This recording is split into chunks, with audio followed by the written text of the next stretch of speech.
Hello friends, welcome to Kalaivani's kitchen. நம்ம சேனலில் இன்றைக்கி சிம்பிளாகவும் அதே டைமில் ரொம்ப டேஸ்ட்டாகவும் எக் கிரேவி எப்படி செய்கிறதுன்னு பார்க்க போகிறோம்.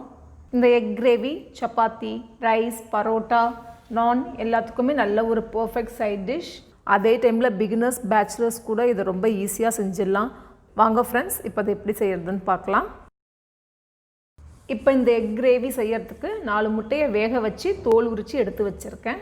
இந்த முட்டையை இப்போ நான் காமிக்கிறேன் பாருங்கள். இந்த மாதிரி ஒரு 3லேருந்து 4 இடத்துல கீறி விட்டுக்குவோங்க. ஒரு கடாயில் 2 டீஸ்பூன் அளவுக்கு எண்ணெய் சேர்த்துக்கலாம்.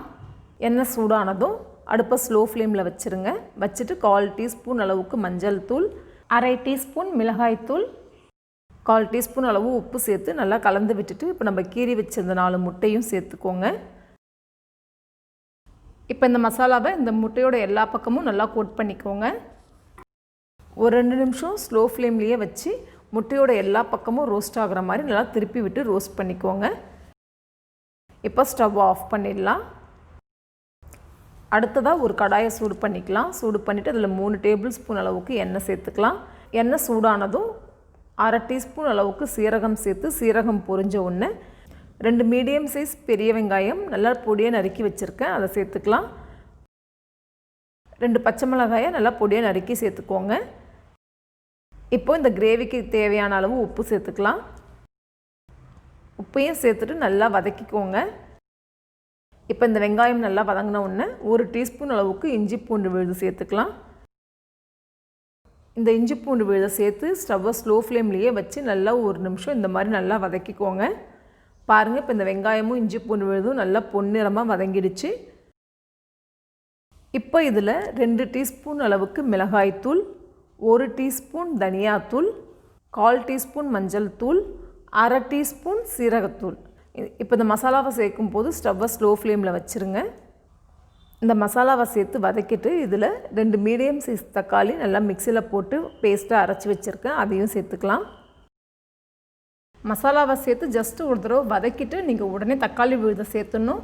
மசாலா கருகாமல் பார்த்துக்கோங்க. இந்த தக்காளி விழுதை சேர்த்த உடனே இந்த மசாலாலேருந்து எண்ணெயெல்லாம் பிரிஞ்சு வர்ற அளவுக்கு ஒரு மூடி போட்டு மூடி ஒரு 3லேருந்து 4 நிமிஷம் வேக வச்சுக்கோங்க. நடுவில் அப்பப்போ கலந்து விட்டுக்கோங்க. ஒரு பவுலில் 1 டேபிள் ஸ்பூன் அளவுக்கு பொட்டுக்கடலை மாவு, அதில் 1 டேபிள் ஸ்பூன் அளவுக்கு தண்ணி சேர்த்து நல்லா மிக்ஸ் பண்ணி வச்சுக்கோங்க. இப்போ பாருங்கள், இந்த மசாலா நல்லா எண்ணெயெல்லாம் பிரிஞ்சு நல்லா வெந்துருச்சு. இப்போ இதில் நம்ம கலந்து வச்சுருந்த பொட்டுக்கடலை மாவை சேர்த்துக்கலாம். பொட்டுக்கடலை மாவை சேர்த்து கலந்து விட்டுட்டு ஒரு 1/2 டீஸ்பூன் அளவு கரம் மசாலா, 1/4 டீஸ்பூன் அளவுக்கு வெந்தயக்கீரை பொடி, காய்ஞ்ச வெந்தயக்கீரையை வெறும் கடாயில் போட்டு ட்ரை ரோஸ்ட் பண்ணி மிக்சியில் பவுட்ரு பண்ணி வச்சுக்கோங்க. இந்த மாதிரி காய்ந்த வெந்தயக்கீரையை பொடி பண்ணி வச்சிட்டோம்னா நம்ம எல்லா கிரேவிஸ்க்குமே சேர்த்துக்கலாம். நல்ல ஒரு ஃப்ளேவரை கொடுக்கும், ஹெல்த்துக்கும் ரொம்ப நல்லது. இதில் 1/2 கப் அளவுக்கு தண்ணி சேர்த்துக்கிறேன். இந்த கிரேவி இப்போ இது கரெக்டான கன்சிஸ்டன்சி. ஒரு சிலருக்கு இன்னும் கொஞ்சம் லிக்விட் கன்சிஸ்டன்சியில் இருந்தால் பிடிக்கும். அப்போ இன்னும் அதிகமாக ஒரு 1/4 கப் அளவுக்கு தண்ணியை சேர்த்துக்கோங்க. இப்போ இதில் நம்ம ரோஸ்ட் பண்ணி வச்சுருந்தா 4 முட்டையும் சேர்த்துக்கலாம். சேர்த்து நல்லா கலந்து விட்டுட்டு ஒரு 3லேருந்து 4 நிமிஷம் மூடி போட்டு மூடி வச்சுருங்க. ஸ்டவ் ஸ்லோ ஃப்ளேம்லேயே இருக்கட்டும். நடுவில் அப்பப்போ ஓப்பன் பண்ணி கலந்து விட்டுக்கோங்க. பாருங்கள், இப்போ கிரேவிலேருந்து நல்லா எண்ணெயெல்லாம் பிரிஞ்சு வந்துருச்சு.